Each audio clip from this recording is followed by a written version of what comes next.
ఈరోజే పాల్గొన గురువారం, పైగా విధి తిథితో కలిసి వచ్చింది.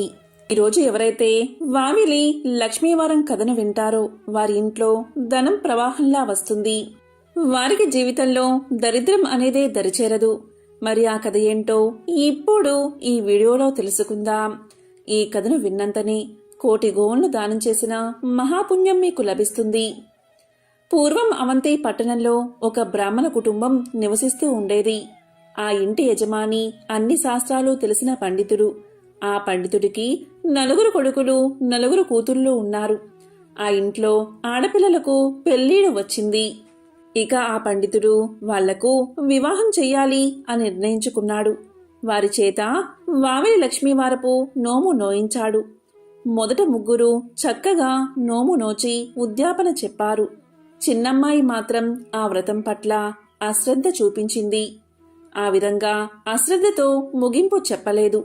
దానికి ఆ పండితుడు ఎంతో బాధపడ్డాడు. ఇక సంబంధాలు వెతికాడు. మొదట ముగ్గురికి గొప్ప సంబంధాలు దొరికాయి. కాని చివరి అమ్మాయికి మాత్రం పేద కుటుంబంలో సంబంధం కుదిరింది. ఇక చేసేది లేక ఆ పండితుడు వారికి ఘనంగా వివాహం చేసి అత్తవారి ఇళ్లకు పంపాడు. 4వ కూతురు చాలా లేనివారికి కోడళ్ళు అయ్యింది. అందువల్ల ఒక్కసారైనా అన్నలు పుట్టింటికి ఆమెను తీసుకుని వెళ్లేవారు కాదు. మిగిలిన 3 చెల్లెళ్లను అస్తమానం తీసుకుని వెళ్లేవారు. వారికే అన్నీ పెట్టేవారు. కాని చిన్న చెల్లెలు ఇంటికి వస్తాను అన్నా కూడా వారు తీసుకు వెళ్లేవారు కాదు. మీరు దరిద్రులు, మా ఇంట్లో అడుగు పెట్టకండి అని పలికేవారు.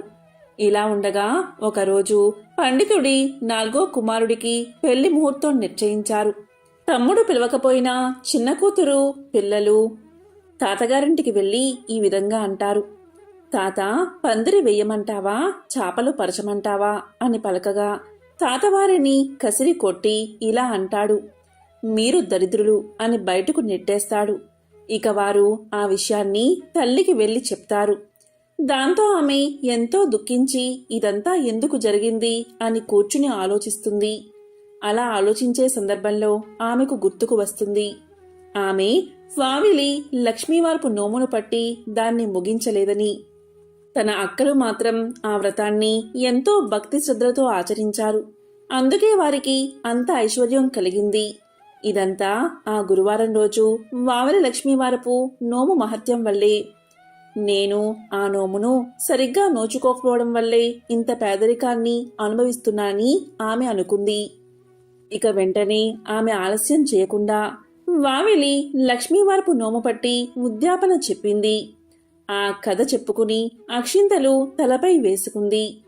కొత్త చాటలో కడిగిన బియ్యం 1 కేజీ, కడగని బియ్యం 1 కేజీ మరియు వావిలి కొమ్ములు కూడా పెట్టి పాతచేట మూత పెట్టి జాకెట్టు ముక్క తాంబూలాలతో గోడపై నుండి 35 మందికి వాయినం ఇచ్చింది.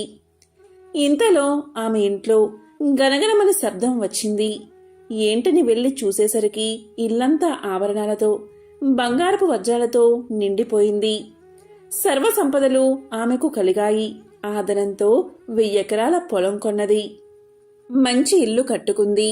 అన్ని ఆభరణాలు ధరించుకుంది. ఇక ఆమె గురించి ఆ ఊళ్ళో వారంతా చెప్పుకోవడం మొదలుపెట్టారు. ఫలానా ఆమె వావిలి లక్ష్మీవారపు నోమునొచ్చి సర్వ ఐశ్వర్యాలు పొందిందని అందరూ చెప్పుకోగా పుట్టింటి వారికి ఈ విషయం తెలిసింది. ఒకరోజు సర్వ ఆభరణాలు అలంకరించుకుని ఆమె పుట్టింటికి వెళ్లేసరికి ఆమె తల్లిదండ్రులు, అక్కా చెల్లెళ్ళు, అన్నా తమ్ముళ్ళు ఎంతగానో గౌరవించారు. ఇదంతా వావిలి లక్ష్మీవారపు వ్రత మహత్యమేనని ఆమె అనుకుంది. అలా వారు సకల ఐశ్వర్యాలతో జీవించారు. పూర్వం బోధ చేస్తూ ఒక ముని దంపతులు ఉండేవారు. ఆ ముని చాలా ప్రతిభావంతుడు, సకల శాస్త్రాలు విద్యలో తెలిసినవాడు. ఆ ముని భార్య సాక్షాత్తు అన్నపూర్ణ. ఆమె శిష్యులను తన కన్న బిడ్డల్లాగా చూసుకునేది. ఆకలితో ఎవరు వచ్చినా లేదనకుండా వారి ఆకలి తీర్చేది. అలా ఒకనాడు ఆ ముని దంపతుల వద్దకు వసంతుడు అనే అనాథ వచ్చి శిష్యుడిగా చేరాడు. అతను బాగా చురుకైనవాడు, తెలివైనవాడు కావడంతో అతనికి గురువుగారు నేర్పించే విద్యలన్నీ కూడా ఇట్టే అబ్బేవి. వసంతుడు కొన్నాళ్లకే తన గురువుకు తెలిసిన విద్యలన్నీ పూర్తిగా నేర్చుకున్నాడు. ఇక అతనికి నేర్పడానికి తన వద్ద ఉన్న జ్ఞానం సరిపోకపోవడంతో తనకు గురువులైన వారి వద్దకు పంపించి మరీ విద్యాభ్యాసం చేయించాడు ఆ గురువర్యుడు. అయితే కొన్నాళ్లకే అతనికి నేర్పడానికి తమ వద్ద ఉన్న విద్యలన్నీ కూడా పూర్తయ్యాయని ఆ పెద్ద గురువులైన వాళ్ళు కూడా తెలియచేశారు. ఇదిలా ఉండగా నిండు చూలాలైన గురుపత్ని ప్రసవించే సమయం రావడంతో వసంతుడు ఆశ్రమంలో అన్ని పనులు తానే చూసుకుంటూ తల్లితో సమానురాలైన గురుపత్నిని కాలు కింద పెట్టకుండా చూసుకుంటున్నాడు. ఆమెకు పురిటి నొప్పులు ప్రారంభం అయ్యాయి. ఆశ్రమం లోపల ప్రసవం జరుగుతూ ఉండగా వసంతుడు గుమ్మం బయటకు వచ్చి కూర్చున్నాడు. కాసేపట్లో లోపల నుంచి చంటి బిడ్డల ఏడుపులు వినబడ్డాయి. గురుపత్ని కవల పిల్లలకు జన్మను ఇచ్చింది. ఒక మగపిల్లవాడు, ఒక ఆడపిల్ల. ఇంతలో దివి నుండి భువికి దిగి వచ్చిన ఒక దివ్య పురుషుడు వడివడిగా ఆశ్రమం లోపలికి వెళ్తూ గుమ్మం ముందు కూర్చున్న వసంతుడికి కనిపించాడు. మామూలు మనుషులకైతే అతను కనిపించి ఉండేవాడు కాదు. కాని వసంతుడు దైవ రహస్యాలు కూడా నేర్చుకున్నాడు కాబట్టి ఆ వచ్చిన అతను ఎవరో ఇట్టే కనిపెట్టేశాడు. వచ్చినవాడు సాక్షాత్తు బ్రహ్మదేవుడు. అతడు బ్రహ్మ అప్పుడే పుట్టిన పిల్లలకు నుదుటి రాత రాయడానికి వచ్చాడు అని అర్థం చేసుకున్న వసంతుడు ఓపిగ్గా బయట కాలు చాచుకుని కూర్చున్నాడు. వసంతుడు బ్రహ్మ బయటకు రాగానే ఆయనకు ప్రణామం చేసి, స్వామి, మా గురువుగారి పిల్లల నుదుట ఏమి రాశారో దయచేసి సెలవు ఇవ్వండి అని వినమ్రపూరితంగా అడిగాడు. బ్రహ్మ తన్ని చూడగలిగిన ఆ పిల్లవాడు సామాన్యుడు కాదు అని తెలుసుకుని వసంతుడు అడిగిన విధానానికి ముచ్చటపడి ఇతరులకు చెప్పకూడని రహస్యాన్ని అతనికి చెప్పడానికి నిర్ణయించుకున్నాడు. అప్పుడు ఇలా అన్నాడు, నాయనా, ఈ అబ్బాయి బీదవాడిగా మారిపోతాడు. ఇతని జీవితకాలమంతా ఇతని వద్ద ఒక్క మూట బియ్యము, ఒక ఆవు, ఒక పూరిపాక తప్ప ఇక ఏమీ ఉండవు. ఇతను రోజంతా కష్టపడినా తన రెక్కల కష్టంగా పెళ్ళాన్ని పిల్లల్ని పోషిస్తాడు అంతే అన్నాడు. ఇక ఈ అమ్మాయి మాత్రం వేశ్య అవుతుంది.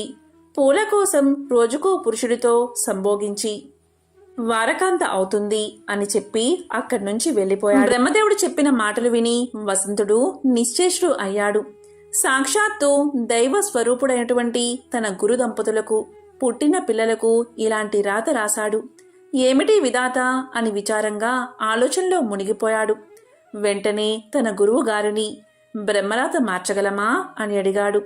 దానికి ఆయన, అది సాధ్యం కాదు నాయనా, అది ఎవరికీ సాధ్యం కాదు అని సమాధానం చెప్పాడు. పిల్లలు పెద్దవాళ్లు అయ్యే కొద్దీ వాళ్ల రాత నిజమవడం వసంతుడికి కనిపించసాగింది. ఆ ఇద్దరికీ చదువులు వంట పట్టడం లేదు. ఎందరికో విద్యా బుద్ధులు నేర్పిన గురువుగారి పిల్లలు ఇలా అయ్యారు ఏమిటా అనేది వసంతుడికి దేనిమీద ఏకాగ్రత కుదరకుండా చేస్తుంది. దానికి తోడు ఆ పిల్లలిద్దరూ వసంతుడి వెంటపడి అన్నయ్య అన్నయ్య అని తిరుగుతూ ఉంటే అతనికి దుఃఖం మరింత ఎక్కువ కాసాగింది. ఒకరోజు గురువుగారితో చెప్పి ఆయన అనుమతి పొంది దేశం చుట్టి రావడానికి బయలుదేరి వెళ్లాడు వసంతుడు. ఎందరో పండితుల్ని కలిశాడు. వారందరినీ వసంతుడు ప్రశ్నించాడు. బ్రహ్మరాసిన రాతను మార్చగలమా అని అందరినీ అడిగాడు. కాని అందరూ వసంతుడికి చెప్పిన సమాధానం బ్రహ్మరాత మార్చడం అసాధ్యమని, అది ఎవరితరమూ కాదని. అలా అతను అక్కడా ఇక్కడా తిరుగుతూ తన అన్వేషణ కొనసాగిస్తూ 20 సంవత్సరాలకు పైగా గడిపేశాడు. అప్పటికే గురువుగారి పిల్లలకు 25 ఏళ్లు వచ్చేశాయి. వసంతుడికి వాళ్ళు ఎలా ఉన్నారో చూడాలి అనిపించింది. ఆశ్రమానికి తిరిగి వచ్చాడు. అప్పుడు అక్కడ పరిస్థితి, గురువుగారి కుమారుడి పేరు శంకరుడు. అతను ఆ ఊరిలోనే కూలీ పని చేస్తున్నాడని, గురువుగారి కుమార్తె పేరు వసంతసేన. ఆమె దగ్గరలోనే ఒక పట్టణంలో వ్యభిచార వృత్తిలో ఉన్నదని తెలుసుకున్నాడు. తనకు పుట్టిన పిల్లల దుస్థితి చూసి దిగులుతో మంచం పట్టి గురుపత్నులు మరణించారని కూడా తెలుసుకున్నాడు. అప్పుడు వసంతుడు బాగా ఆలోచించాడు. ముందు శంకరుణ్ణి వెతుక్కుంటూ వెళ్లాడు. వసంతుణ్ణి చూడగాని అన్నయ్య అంటూ బావురమన్నాడు శంకరుడు. చిన్న పూరిపాక, చిరిగిపోయిన దుస్తుల్లో భార్య, ఒక కొడుకు. ఇంట్లో ఎక్కడ చూసినా విలయ తాండవం చేస్తున్న కటిక దారిద్ర్యం. ఇది శంకరుడి పరిస్థితి. దీంతో వసంతుడు ఇలా అన్నాడు, తమ్ముడు, నువ్వు బాధపడకు, ఇప్పటినుంచి నేను చెప్పినట్లు చెయ్యి అన్నాడు. దానికి సరే అన్నాడు శంకరుడు. అన్నయ్య, ఇక నుంచి నువ్వు ఎలా చెప్తే అలాగే చేస్తాను అన్నాడు. అప్పుడు వసంతుడు, ముందు ఆ ఆవును తోలుకుని పట్నానికి వెళ్దాం పదా అన్నాడు వసంతుడు. ఏమీ మాట్లాడకుండా ఆవును తోలుకుని వసంతుణ్ణి అనుసరించాడు శంకరుడు. ఇద్దరూ నేరుగా పట్నంలోని సంత దగ్గరకు వెళ్లారు. అక్కడ ఒక దళారి దగ్గరకు వెళ్లి ఆవును ఎంతకు కొంటావు అని అడిగాడు. తర్వాత అతడు చెప్పిన ధరకు అమ్మేశాడు వసంతుడు. శంకరుడికి ఏమీ అర్థం కాకపోయినా వసంతుడికి ఎదురు చెప్పలేదు. ఆవును అమ్మగా వచ్చిన డబ్బుతో వంటకు అవసరమైన సరుకులను, శంకరుడి భార్యకు పిల్లలకు కొత్త బట్టలు కొన్నారు. తిరిగి గ్రామానికి బయలుదేరి ఇంటికి రాగానే ఆ సరుకులతో వంట చేయించాడు. శంకరుడి భార్యా పిల్లలు ఆవురావురమంటూ ఆకలి తీర్చుకున్నారు. తరువాత వసంతుడు శంకరుడితో, తమ్ముడు, అన్నదానం చేద్దాం, ఆకలితో ఎవరు వచ్చినా లేదనకుండా వడ్డించు అన్నాడు. దీంతో శంకరుడు మారు మాట్లాడకుండా అలాగే చేశాడు. కాని శంకరుడు ఆ రోజు రాత్రి వసంతుడితో ఇలా అన్నాడు, అన్నయ్య, ఇంతవరకు ఆ ఆవు ఉంది కదా అన్న ధైర్యం నాకు ఉండేది. ఇప్పుడు ఉన్న ఆ ఒక్క ఆధారం కూడా పోయింది. దాన్ని అమ్మగా వచ్చిన ధనం కూడా అన్నదానానికే ఖర్చయిపోయింది. తెల్లవారితే ఎలా గడపాలో అని భయంగా ఉంది అన్నాడు. దానికి వసంతుడు, తమ్ముడు, నువ్వేమీ ఆలోచించకుండా సుఖంగా నిద్రపో, పొద్దునకి అంతా సర్దుకుంటుంది అని ధైర్యం చెప్పాడు. తీరా పొద్దున్నే లేచి తలుపు తెరిచి బయటికి వచ్చి చూసిన శంకరుడి ఆశ్చర్యానికి అంతే లేకుండా పోయింది. శంకరుడి ఇంటి ముందు ఒక ఆవు నిలబడి ఉంది. శంకరుడి ఆస్తి ఎప్పుడు ఒకే ఆవు అని బ్రహ్మ రాసిన రాత పొల్లుపోకుండా ఉండడానికి రాత్రికి రాత్రి బ్రహ్మే స్వయంగా ఒక ఆవును తీసుకుని వచ్చి అక్కడ కట్టేశాడు. ఆ రోజు కూడా ఆవును తీసుకుని వెళ్లి సంతలో అమ్మి వచ్చిన ఆ డబ్బుతో అన్నదానం చేయించాడు వసంతుడు. తమ్ముడు, ఇక ఇలాగే ప్రతిరోజు క్రమం తప్పకుండా చేస్తూ ఉండు అని చెప్పి వసంతుడు అక్కడ్నుంచి వసంత సేనను వెతుక్కుంటూ బయలుదేరాడు. అన్ని దానాల్లోకెల్లా గొప్పదైన అన్నదానాన్ని క్రమం తప్పకుండా చేస్తున్నందున శంకరుడు తన జీవితంలో అనంతమైన పుణ్యాన్ని మూటకట్టుకున్నాడు. ఆ తరువాత వసంతుడు వాళ్ళను వీళ్లను అడుగుతూ వెళ్లి వసంతసేనని కలుసుకున్నాడు. వసంతసేన ఒక అవ్వతో కలిసి ఒక ఇంట్లో ఉంటుంది. ఆమె వసంతుణ్ణి చూడగానే బోరుమని ఏడ్చేసింది. అన్నయ్య, నేను మహాపాపిని, ఈ పాప పంకిలంలో కూలిపోయాను.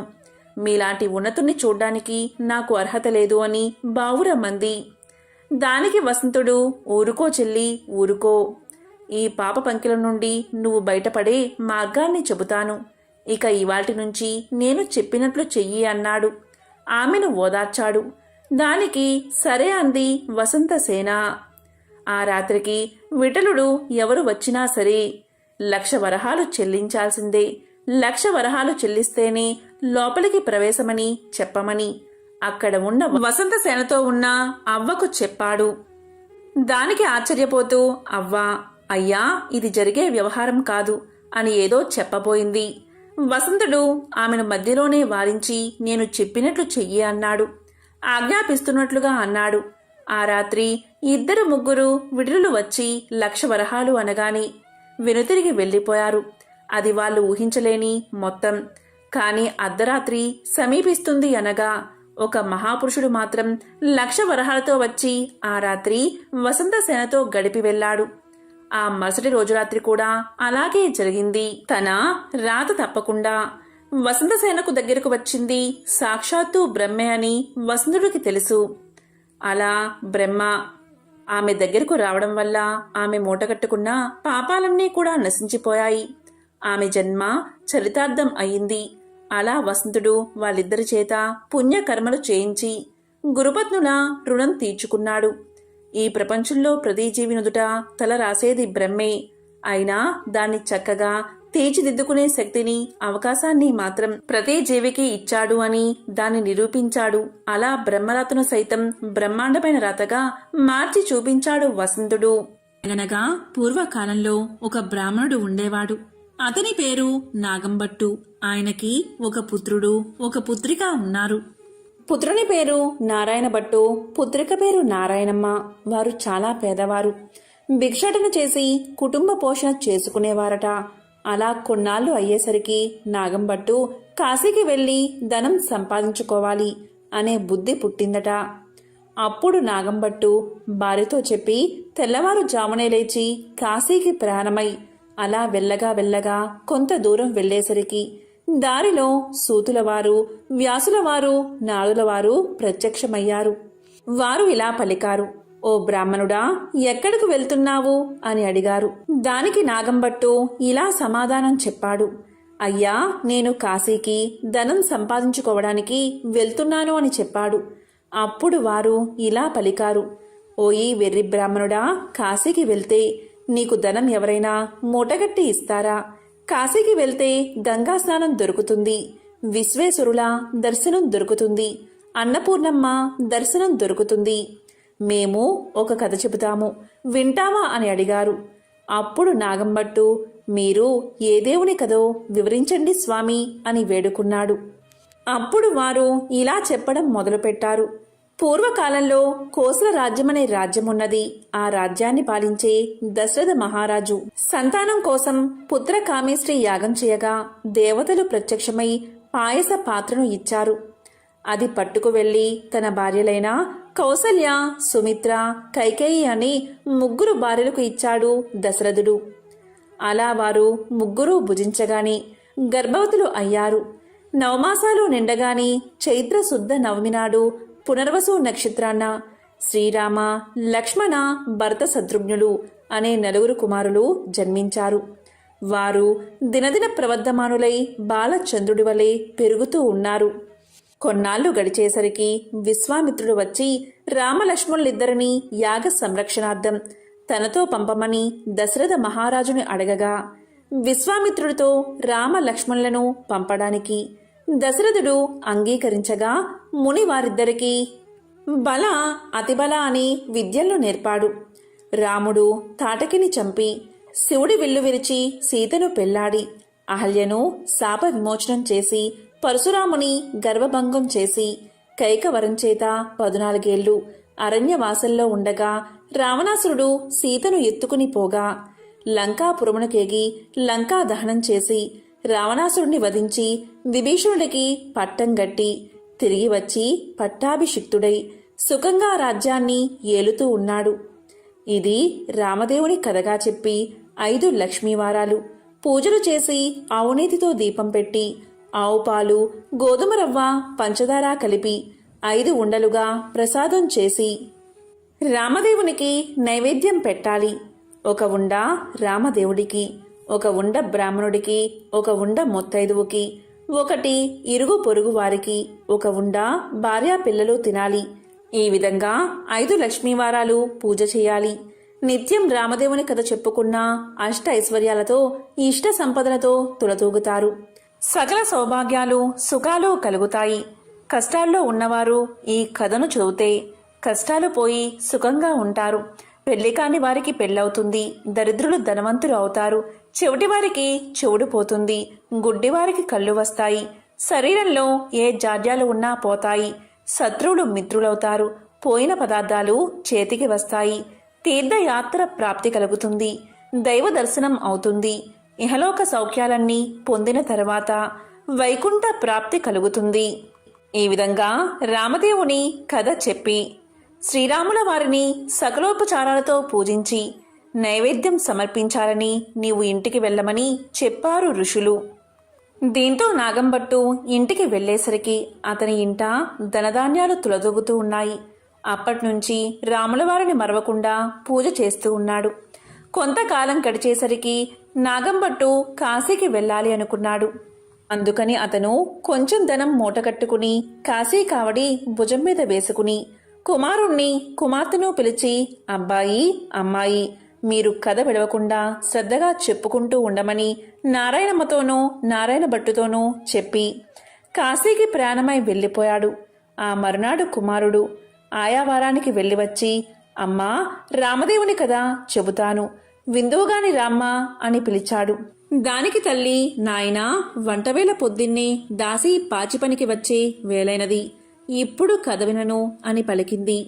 మళ్ళీ మధ్యాహ్నం కథ చెబుతాను, విందువుగాని రావమ్మా అని పలికాడు. దానికి తల్లి, ఇప్పుడేమి కథ నాయనా, పడకవేళ, నిద్రవేళ, ఇప్పుడు వినను అని పలికింది. సాయంత్రం అయిన తర్వాత మంగళహారతులిచ్చి తిరిగి అమ్మను పిలవగా ఆమె పాలు కాచి తోడు వేయాలి, బంగారం వెండి దాచాలి అని చెప్పింది. నారాయణ భట్టు ఈమెకు దరిద్రకాలం సంభవించుచున్నది అని తలిచి పడుకున్నాడు. దీంతో రామదేవునికి కోపం వచ్చి ఎలా వచ్చిన ఐశ్వర్యాలు అలాగే వెళ్లిపోగా బిందెలు, చెంబులు, గిన్నెలు అన్నీ దొరలి ఇరుగు పొరుగు వారి ఇళ్లకు వెళ్లిపోయాయి. పూర్వం నుంచి ముష్టి ఎత్తుకుని చిల్లు రాగి చెంపు కూడా దొర్లి వెళ్లిపోతూ ఉండడం వల్ల అప్పుడు నారాయణమ్మ చూసి, అమ్మా, అదైనా ఉంచమని కోరవే అమ్మా అని చెప్పగా ఆమె అదైనా ఉంచు రామదేవుడా తండ్రి అని వేడుకోగా ఆ చెంబు తప్ప మిగతావన్నీ వెళ్లిపోయాట. వారి గూటిలో ఉన్న వెండి కంచం కూడా దొర్లిపోతూ ఉండగా అప్పుడు ఆమె కంచం అంచు పట్టుకుని లాగినదట. సగం అంచు వారికి, సగం అంచు పొరుగువారికి వెళ్లిపోయిందట. మరునాటి ఉదయమున ఆమె వారింటికి నిప్పు కోసం వెళ్లి వారింట్లో ఉన్న కంచం అంచు మాదే అన్నదట. మీ కంచం అంచు మా ఇంటికి ఎలా వచ్చిందమ్మా? మేము మీ ఇంటికి వచ్చామా, మీరు మా ఇంటికి వచ్చారా? కాబట్టి ఆ కంచం మాదే అన్నారట.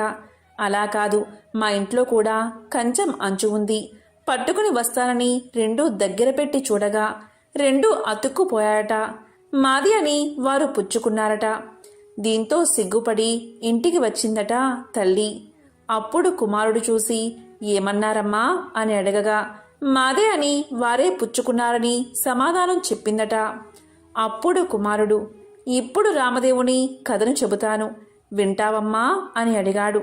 నేను కథ వినను, కార్యము వినను, ఏ పని పాటో చేసుకుని బతుకుతా కాని రామదేవుని కథ మాత్రం వినను అని పలికింది తల్లి. దీంతో ఎలా వచ్చిన ఐశ్వర్యం అలాగే వెళ్ళిపోయింది. నీ చెల్లెల్ని మాత్రం తీసుకుని వెళ్ళి ఎవరికైనా ఇచ్చి పెళ్లి చేయమని చెప్పింది తల్లి. ఆమె ఆజ్ఞ ప్రకారంగా నారాయణ భట్టు ప్రయాణమయ్యాడు.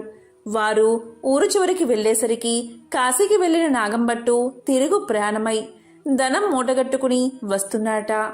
కొంత దూరం వచ్చేసరికి ఆయన ఊరు చివరకు వచ్చినారు. అక్కడ కోనేరు కనిపించింది.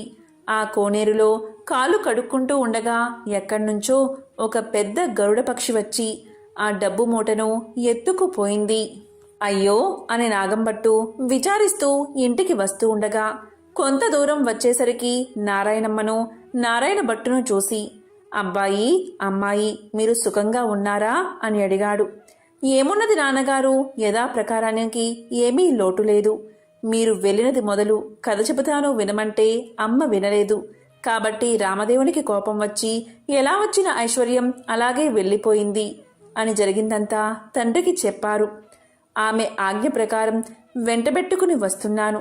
మీ ఆజ్ఞ ఏమిటి నాన్నగారు అని నారాయణ భట్టు తండ్రిని వేడుకోగా, సరే అలాగే చేయమని చెప్పి నాగంభట్టు విచారిస్తూ ఇంటికి వెళ్ళాడు. నారాయణ భట్టు నారాయణమ్మను వెంటబెట్టుకుని వెళ్తూ ఉన్నాడు. వెళ్ళగా వెళ్ళగా కొంత దూరం వెళ్ళేసరికి నారాయణ భట్టుకు ఒక బ్రాహ్మణుడు కనిపించాడు. ఓ బ్రాహ్మణుడా, నీకు నా చెల్లెల్నిచ్చి పెళ్లి చేస్తాను, చేసుకుంటావా అని అడిగాడు. దానికి ఆ బ్రాహ్మణుడు, నాకు పెళ్లి వద్దు, పేరంటము అక్కర్లేదని చెప్పాడు.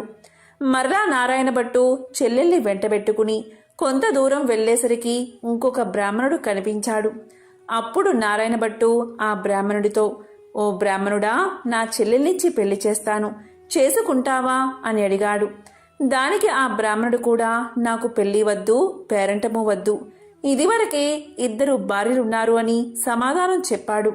మరలా నారాయణ భట్టు నారాయణమ్మను వెంటబెట్టుకుని వెళ్తూ ఉండగా త్రోవలో ఒక పెద్ద పూలతోట కనిపించింది. ఆ తోటలో అన్నా చెల్లెలు కూర్చుని రామదేవుని కథ చెప్పుకుంటూ ఉండగా ఎక్కడ్నుంచో ఒక బ్రాహ్మణ యువకుడు వచ్చి పూలు కోసుకుంటూ ఉండగా ఆ యువకుణ్ణి చూసి నారాయణ భట్టు, ఓ బ్రాహ్మణుడా, నీకు నా చెల్లెల్నిచ్చి పెళ్లి చేస్తాను, చేసుకుంటావా అని అడిగాడు. దానికి ఆ బ్రాహ్మణుడు, పెళ్లి చేస్తానంటే వద్దంటానా, కానీ మా గురువుగారు ఉన్నారు, వారి ఆజ్ఞ ప్రకారం ఆయన పెళ్లి చేసుకోమంటేనే చేసుకుంటాను అని సమాధానం చెప్తాడు. అప్పుడు నారాయణ భట్టు, మీ గురువుగారు ఎక్కడున్నారు అని అడగగా, పలానా తోటలో ఉన్నారని బ్రాహ్మణుడు సమాధానం చెప్తాడు.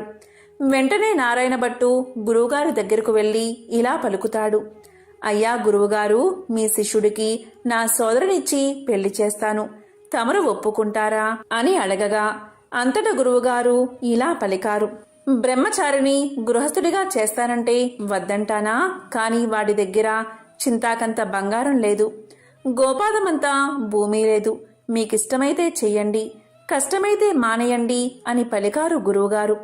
అప్పుడు నారాయణ భట్టు గురువుగారికి దండం పెట్టి, అలాగ ఎక్కడికో వెళ్ళి 4 అరిటాకులు తెచ్చి పందిరి వేసి గుచ్చిన ముత్యాల తోరణాలు కట్టి గుచ్చని ముత్యాలు తలంబ్రాలు పోసి 70 యాగాల నారాయణమ్మనిచ్చి పెళ్లి చేశాడు.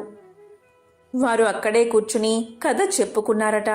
అలా కొన్నాళ్లు గడిచేసరికి ఒక విప్రుడు వచ్చి ఇలా పలికాడట, మీకు 4 ఎకరాల భూమిని దారపోస్తాను, పుచ్చుకోవలసిందిగా చెప్పగా, అప్పుడు వారు, మేము రామదేవుని కథ చెప్పుకుంటున్నాము, కథ అయితే పుచ్చుకుంటాం, మీకిష్టమైతే కూర్చుని కథ వినండి అని పలికారు.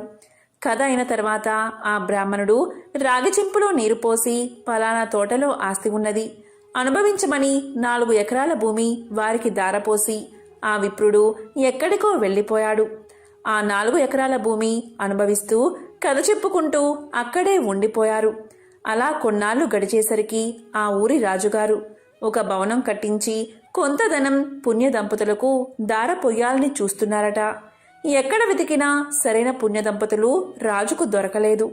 ఆ రాత్రి రామదేవుడు రాజు కల్లో కనిపించి, పలానా తోటలో పుణ్య దంపతులు ఉన్నారు, వారిని తీసుకువచ్చి దార పొయ్యండని ఆజ్ఞాపించాడట. రామదేవుని ఆజ్ఞ ప్రకారం మర్నాడు ఉదయమే లేచి 16 మంది బోయలను పల్లకిని పంపాడంట రాజు. వారక్కడకు వెళ్ళి, ఏమండోయ్, మా దేశపు రాజుగారు ఒక గృహం, కొంత భాగం మీ ఇద్దరికీ దారపోస్తారట, మిమ్మల్ని వెంటబెట్టుకుని రమ్మని పంపారు, కాబట్టి రావాల్సింది అని అడిగారు. అప్పుడు ఆ దంపతులు, మేము రామదేవుని కథ చెప్పుకుంటున్నాం, మీకిష్టమైతే కూర్చుని కథ వినండి అనగా, బోయిలు కథ విన్న తర్వాత ఆ పుణ్య దంపతులను తీసుకుని వెళ్ళి రాజుగారికి అప్పగించారు. దీంతో రాజు సంతోషంతో గృహాన్ని ధనాన్ని వారికి దారపోసి వెళ్ళిపోయాడు. అప్పుడు నారాయణమ్మ, ఆమె భర్త నారాయణ భట్టు అక్కడ కూర్చుని ఆ గృహము, ఆ ధనము, 4 ఎకరాల భూమి అనుభవిస్తూ అక్కడే కథ చెప్పుకుంటూ ఉన్నారు. కొన్ని రోజులు గడిచేసరికి నారాయణ భట్టు, అమ్మాయి, నేను ఎన్ని దినాలు ఇలా ఉంటాను, కాబట్టి నే వెళ్ళి రామదేవుణ్ణి తీసుకువస్తాను, నీవు నీ భర్త కథని మానకుండా చెప్పుకోండి అని చెప్పి నారాయణ భట్టు ప్రయాణమై వెళ్ళిపోగా, నారాయణమ్మ, ఆమె భర్త కథ చెప్పుకుంటూ ఉన్నారు. నారాయణ భట్టు కొంత దూరం వెళ్ళగా ఒక గ్రామం వచ్చింది. ఆ గ్రామంలో ఒక గొల్లవాడు వడ్లు ఎండబోసుకుని కాపలాగా కూర్చున్నాడు. ఆ గొల్లవాడిని చూసి నారాయణ భట్టు ఇలా పలికాడట, గొల్లా, ఈ గ్రామంలో విశేషాలేమిటి అని అడగగా, గొల్లవాడు, ఏమున్నది బాబు, నేను పుట్టుకతోనే అందుణ్ణి, మా వాళ్ళు వడ్లు ఎండబోసి నన్ను కాపలాగా కూర్చోమనగా కర్రబుచ్చుకుని కూర్చున్నాను, నా అవస్థ ఇలా ఉంది బాబు అనగా, నారాయణ భట్టు ఒక కథ చెబుతాను, వింటావా అని అడిగాడు. దానికి గొల్లవాడు వింటాను అని చెప్పగా, నారాయణ భట్టు రామదేవుని కథ వ్రత విధానం చెప్పేసరికి గొల్లవానికి కొంచెం కళ్ళు కనిపించాయి. ఓహో, కథలోనే ఇంత మహత్యముంది, వ్రతం చేసుకుంటే ఇంకెంత మహత్యముంటుందో అనుకుని గొల్లవాడు ఏ దైవానిదో ఏ దేవుడో చెప్పమన్నాడు. అది రామదేవుని మహత్యం. 5 లక్ష్మీవారాలు పూజ చేసి అవునేతో దీపం పెట్టాలి. ప్రసాదం 5 ఉండలు చేసి రామదేవుని ముత్తైదువులకు, బ్రాహ్మణులకు, ఇరుగు పొరుగువారికి ఇచ్చి భార్యా పిల్లలు తినాలి అని చెప్పి నారాయణ భట్టు వెళ్ళిపోయాడు. ఇలా నారాయణ భట్టు చెప్పి కొంత దూరం వెళ్లేసరికి ఒక రాజు విచారిస్తూ ఉన్నాడు. ఆ రాజును చూసి నారాయణ భట్టు ఇలా పలికాడు, ఏమి రాజా విచారిస్తున్నారు అని అడిగాడు. దానికి రాజుగారు, నాయనా, నా భార్య బిడ్డలు పరారయ్యారు, నా రాజ్యం పరాయి రాజులు తీసుకున్నారు, నా అవస్థ ఇలా ఉన్నది అని చెప్పాడు.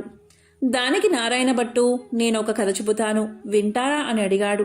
దానికి రాజుగారు, వింటాను, చెప్పవలసింది మహానుభావా అని పలకగాని నారాయణ భట్టు రామదేవుని కథంతా చెప్పి వ్రత విధానమంతా వివరించాడు. ఆ రాజుగారు వ్రతం చేసుకోగా పరారైన భార్యాబిడ్డలు, పరాయిరాజు తీసుకున్న రాజ్యం తిరిగి ప్రాప్తించింది. అప్పుడు రాజు సంతోషంతో నారాయణ భట్టును చూసి, ఏమండి మహానుభావా, మీరు ఏ దేవుడో చెప్పవలసింది, మిమ్మల్ని పూజ చేసుకుంటాము అని పలకగాని నారాయణ భట్టు, నేను ఏ దేవుణ్ణి కాను, ఇది రామదేవుని కథామహత్యం, మీరు 5 లక్ష్మీవారాలు 5 ఆదివారాలు పూజ చేయమని చెప్పి వ్రత విధానమంతా చెప్పి మరలా కొంత దూరం వెళ్ళగా ఒక స్త్రీ విచారిస్తూ కూర్చుని ఉన్నది. ఆ స్త్రీని చూసి నారాయణ భట్టు, ఎందుకు విచారిస్తున్నావు అని అడగగా ఆ స్త్రీ ఇలా పలికింది, ఏముంది బాబు, చిన్నతనంలోనే పెళ్ళయింది, నా భర్త దేశాంతరం వెళ్ళిపోయాడు, నా తల్లి తండ్రి అత్తమామలు కొన్నాళ్ళు చూసి ఎన్నాళ్ళు నిన్ను ఇలా చూస్తాము అని వదిలేశారు, కాబట్టి నా అవస్థ ఇలాగున్నది బాబు అని తెలియచేసింది. అప్పుడు నారాయణ భట్టు, నేనొక కథ చెబుతాను, వింటావా అని అడిగాడు. అలాగే వింటాను బాబు అని ఆమె అనగా నారాయణ భట్టు రామదేవుని కథంతా చెప్పి వ్రత విధానమంతా చెప్పేసరికి దేశాంతరం వెళ్లిన ఆమె భర్త తిరిగి వచ్చాడు. తల్లి తండ్రి అత్తమామలు వచ్చారు. ఆమె సంతోషించి నారాయణ భట్టుని చూసి, ఏమండి మహానుభావా, మీరు ఏ దైవానివో, మిమ్మల్ని మేము పూజ చేసుకుంటాము అని చెప్పగా దానికి నారాయణ భట్టు ఇలా సమాధానం చెప్పాడు, నేను ఏ దైవాన్ని కాదు, ఇదంతా రామదేవుని కథామహత్యం, 5 లక్ష్మీవారాలు 5 ఆదివారాలు మానకుండా పూజ చేయమని కథ విధానమంతా చెప్పి కొంత దూరం వెళ్లేసరికి ఒక గ్రామం వచ్చింది. ఆ గ్రామంలో ఒక ఇల్లాలి ఇంటికి వెళ్లి, అమ్మా, పూజ చేసుకుంటాను, కొంచెం ఇల్లు ఇస్తావా అని అడిగాడు. దానికి ఆమె, మా ఇంటిలో మడి ఆచారం కనుక కుదరదు, ఇల్లు లేదు, వెళ్ళిపో అన్నది. అప్పుడు నారాయణ భట్టు, కోనేరైనా చూపించు తల్లి అని అడిగాడు. దానికి ఆమె, తూర్పు దిశ ఈశాన్య మూలగా ఒక కోనేరున్నది, వెళ్ళమని పలికింది.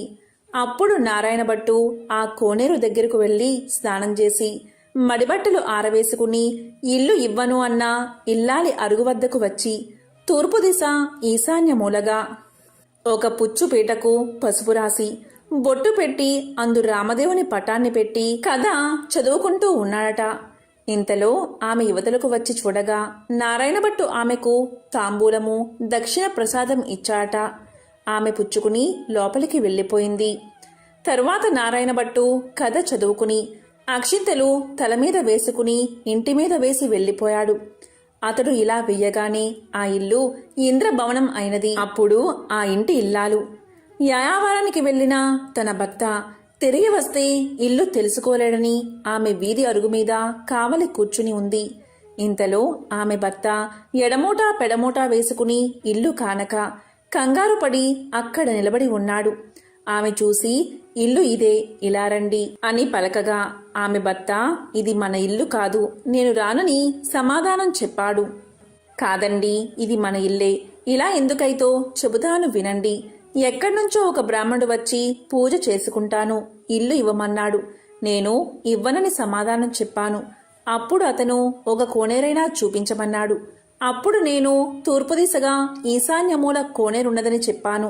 అతడు కోనేరు దగ్గరకు పోయి స్నానం చేసి మడిబట్ట ఆరవేసుకుని మన అరుగు మీదకు వచ్చి ఒక పీటకు పసుపు రాసి బొట్టు పెట్టి తూర్పు దిశ ఈశాన్యమూలగా పెట్టి అందు రామదేవుని పటాన్ని పెట్టి పూజ చేసి ఆవు పాలు, గోధుమ నూక, పంచదార కలిపి ప్రసాదంగా ఉండలు చేసి రామదేవుడికి నైవేద్యం పెట్టి కథ చెప్పుకుంటూ ఉన్నాడు. నేను బయటకు వచ్చేసరికి తాంబూలాది దక్షిణ ప్రసాదాలు నాకు ఇచ్చాడు. నేను లోపలికి వెళ్ళిపోయి తిని కూర్చున్నాను. అతడు కొన్ని అక్షింతలు తల మీద వేసుకుని మరికొన్ని అక్షింతలు మన ఇంటి మీద వేసి వెళ్ళిపోగా ఇల్లు ఇలా ఇంద్రభవనంగా మారింది. ఇదంతా ప్రసాద మహత్యమని పలికింది ఆ ఇల్లాలు. దానికి ఆమె భర్త, ఆయన పూజ చేసుకుంటానంటే వద్దన్నావా? నిర్భాగ్యురాలా, పాపిష్టిదానా, అతడు ఏ దిశగా వెళ్లాడో చెప్పు అని పలకగా ఈశాన్య మూలగా వెళ్లాడని భార్య తెలియచేసింది. అప్పుడు అతను నారాయణ భట్టుకును వెతుకుతూ బయలుదేరాడు. కొంత దూరం వెళ్ళగా నారాయణ భట్టు ఆ బ్రాహ్మణుడికి కనిపించాడు. అప్పుడు ఆ బ్రాహ్మణుడు, ఏమండోయ్ మహానుభావా, మీరు మా ఇంటికి రావలసినది, మిమ్ము పూజించుకుంటామని పలికాడు. దానికి నారాయణ భట్టు, మీ ఇంటికి ఇప్పుడు రాను, రామదేవుని వెతుకుతుంటూ వెళుతున్నాను అని పలకగా అప్పుడా బ్రాహ్మణుడు, అలా కాదు మహానుభావా, మీరు మా ఇంటికి వచ్చి పూజ చేసుకుంటానంటే మా వాళ్ళు ఇల్లు ఇవ్వనన్నారు. కాబట్టి మాదే తప్పు, మా తప్పు క్షమించి మా ఇంటికి రావలసినది. మీరు ఏ దైవమో చెప్పండి, మిమ్మల్ని మేము పూజించుకుంటాము అని పలికాడు. అప్పుడు నారాయణ భట్టు, మీ ఇల్లు కాబట్టి మీరు ఇవ్వనన్నారు, మీ తప్పేమీ లేదు, రావడం నాదే తప్పు అని పలికాడు. నేను ఏ దేవుణ్ణి కాదు, ఇదంతా రామదేవుని కథా మహత్యం. మీరు ఇంటికి వెళ్ళి 5 లక్ష్మీవారాలు 5 ఆదివారాలు పూజ చేసుకోండి అని చెప్పి వ్రత విధానమంతా అతనికి తెలియచేశాడు. రామదేవుణ్ణి వెతుక్కుని వచ్చేటప్పుడు మీ ఇంటికి వస్తాను అని సమాధానం చెప్పాడు నారాయణ భట్టు. అప్పుడా బ్రాహ్మణుడు ఇంటికి వచ్చి, కథలోనే ఇంత మహత్యముంది, వ్రతం చేసుకుంటే ఇంకెంత మహత్యం ఉంటుందో అని పూజ చేసుకుని కథ చెప్పుకుని అష్ట ఐశ్వర్యాలతో అష్ట సంపదలతో తులుతూగుతూ ఉన్నాడు. ఇక నారాయణ భట్టు ఎండనక వాననక, తిండనక తెప్పలనక, ఆకలనక దప్పికనక, చెట్టనక పుట్టనక, నీడనక భయమనక, అర్ధరాత్రి అనక అరణ్యాల వెంబడి వెళుతూ ఉండగా కొంత దూరం వెళ్లేసరికి నారాయణ భట్టు మూర్చిల్లి ముఖం తిరిగి పడిపోయాడు. అప్పుడు రామదేవుడికి దయ కలిగి ముసలి బ్రాహ్మణ వేషంతో వచ్చి నారాయణ భట్టు ముఖం తుడిచి లేవదీసి మంచినీళ్లు ఇచ్చి మా ఇంటిలో భోజనం చేద్దువుగాని రమ్మని పలికాడు. నేను భోజనం మాత్రం చేయను, నేను రామదేవుణ్ణి వెతుక్కుంటూ వెళ్తున్నాను, ఒక కోనేరు మాత్రం చూపిస్తే స్నానం చేసి వస్తాను అని పలికాడు. దానికి ఆ బ్రాహ్మణుడు, తూర్పు దిశలో ఈశాన్య మూల ఒక కోనేరు ఉన్నది, వెళ్ళమని చెప్తాడు.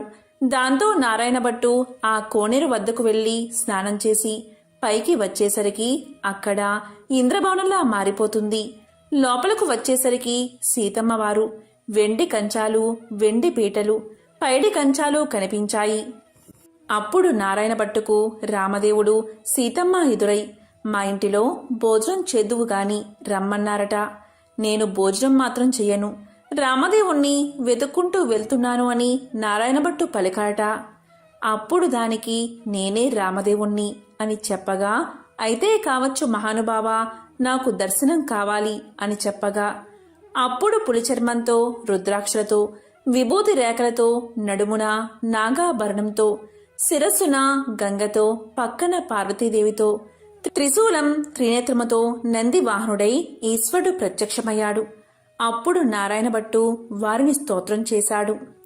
వందే శంభు ఉమాపతి సురగురం వందే జగత్కారణం, వందే పన్నగభూషణం మృగధరం వందే పశూనాంపతిం, వందే సూర్య శశాంక వహ్నినయనం, వందే ముకుంద ప్రియం, వందే భక్త జనాశ్రయంచ వరదం వందే శివశంకరం అని స్తోత్రం చేయగా ఈశ్వరుడు ప్రత్యక్షమయ్యాడు. అప్పుడు నారాయణ భట్టు విష్ణుమూర్తి కూడా ప్రత్యక్షం కావాలని కోరాడు. అప్పుడు విష్ణుమూర్తి వక్షస్థలమున వనమాలికతో, మెరుపు తీగ వంటి లక్ష్మీదేవితో, శంఖచక్ర గదాధరుడై నెమలి పింఛం ధరించి ప్రత్యక్షమయ్యాడు. అప్పుడు హరిని కూడా ఈ విధంగా స్తోత్రం చేశాడు. శాంతాకారం భుజగశయనం పద్మనాభం సురేశం, విశ్వాకారం గగన సదృశం, మేఘవర్ణం శుభాంగం, లక్ష్మీకాంతం కమలనయనం, యోగి హృద్యాన గమ్యం, వందే విష్ణుం భవభయహరం సర్వలోకైకనాథం అని స్తోత్రం చేయగా విష్ణుమూర్తి ప్రత్యక్షమయ్యాడు. అప్పుడు నారాయణ భట్టు రామదేవుడు ప్రత్యక్షం అవ్వాలి అన్నాడు. రామదేవుణ్ణి స్తోత్రం చేసేసరికి హనుమ, సీతారామ, లక్ష్మణ, భరత శత్రుఘ్నులు సపరివార సైతంగా శ్రీరామచంద్రుడు ప్రత్యక్షమయ్యాడు. అప్పుడు రామదేవుడు, ఇప్పుడైనా భోజనం చేస్తావా అని నారాయణ భట్టును అడిగాడు. అలాగే చేస్తా, కాని భోజనం అయిన తర్వాత నాతో వస్తానని అభయహస్తమిస్తే భోజనం చేస్తానని పలికాడు.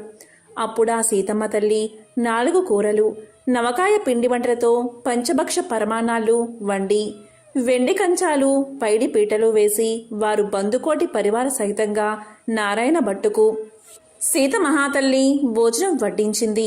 అందరూ భోజనాలు చేసి లేచి కర్పూర తాంబూలాలు వేసుకున్న తర్వాత నాతో వస్తానని అభయహస్తమిచ్చావు. కావున మా ఇంటికి నాతో రావాల్సిందని కోరాడు నారాయణభట్టు. అప్పుడు నారాయణభట్టు ముందు, రామదేవుడు వెనుక తాను బయలుదేరి వెళ్తున్నారు. అలా కొంత దూరం వెళ్ళి నారాయణభట్టు వెనుతిరిగి చూశాడు. అప్పుడా రామదేవుడు కనిపించలేదు. అంత నారాయణభట్టు ముఖం తిరిగి మూర్ఛ వచ్చి నేల మీద పడిపోయాడు. అప్పుడు రామదేవుడికి దయ కలిగి ఒక ముసలి బ్రాహ్మణ వేషంలో వచ్చి నారాయణభట్టు ముఖం తుడిచి లేవదీసి మంచినీళ్లు ఇచ్చి, ఏమీ ఇలా పడిపోయావు? నాతో నడవలేని వాడవు, నన్ను ఎందుకు రమ్మన్నావు అని అడిగాడు. దేవా, నీ మహిమను బ్రహ్మాది దేవతలు, యోగీశ్వరులు, మునీశ్వరులు తపస్సులు తెలుసుకోలేరు. నీ మహత్యం తెలుసుకోవడానికి నేనెంత వాడని, నా తప్పులు క్షమించి నాతో రావలసినది అని నారాయణభట్టు రామదేవుణ్ణి ప్రార్థించాడు. అప్పుడు రామదేవుడు, అలాగే వస్తానని, నీవు వచ్చేటప్పుడు ఎవరి ఇళ్లకు వెళ్ళావో వారి ఇళ్లకు నన్ను కూడా నీ భుజాలపై ఎక్కించుకుని తీసుకెళ్లమన్నాడు. అప్పుడు నారాయణభట్టు రామదేవుణ్ణి భుజాలపై ఎక్కించుకుని కొంత దూరం వచ్చేసరికి ఇల్లు ఇవ్వను అని చెప్పినా ఇల్లాలి ఇంటికి వచ్చారు. అక్కడ ఆ ఇల్లాలు ఆమె భర్త కూర్చుని రామదేవుని కథ చెప్పుకుంటున్నారు. వారి భక్తికి మెచ్చి వారికి అష్ట ఐశ్వర్యాలు, ఆయురారోగ్యాలు ఇచ్చి కాపాడి రక్షించాడు రామదేవుడు.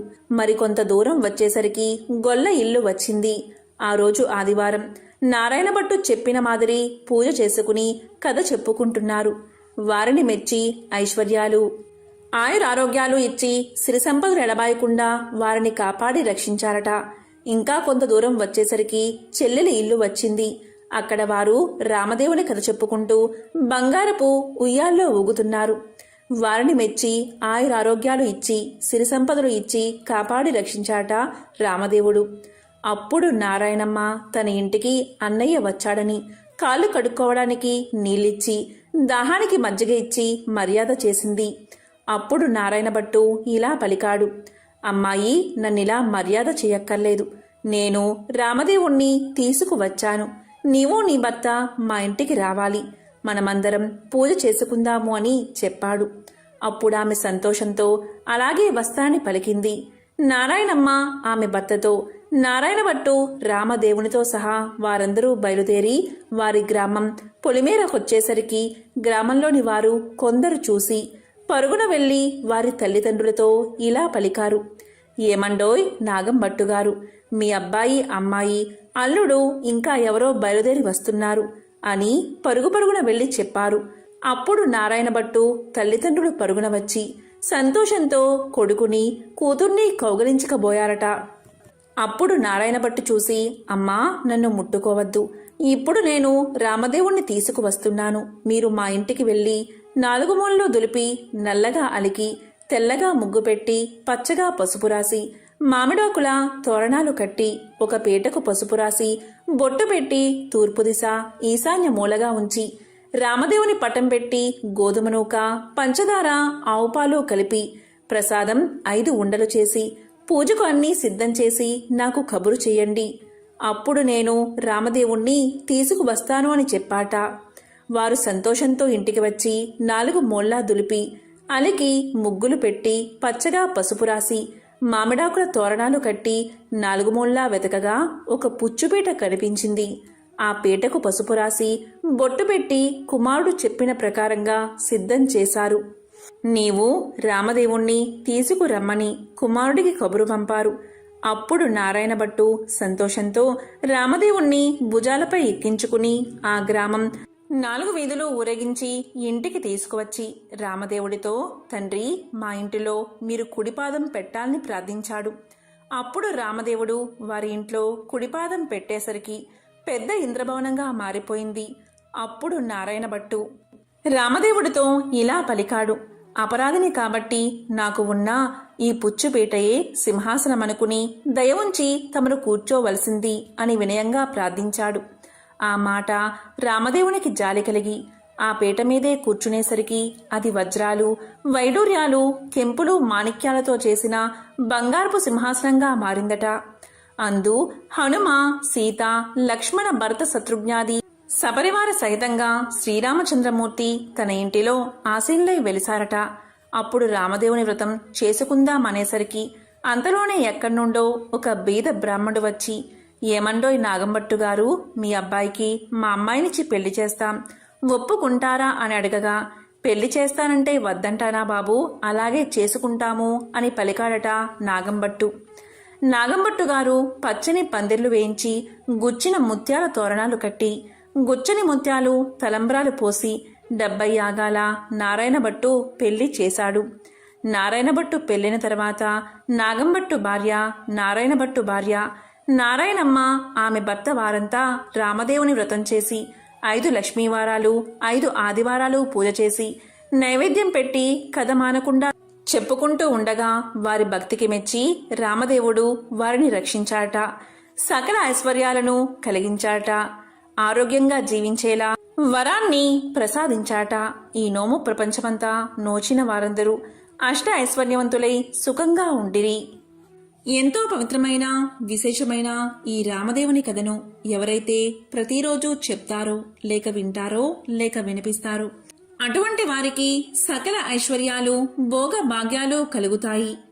ఆ శ్రీరామచంద్రుడి అనుగ్రహం తప్పకుండా కలుగుతుంది. ఓం రామచంద్రాయ నమః. ఓం నమః శివాయ.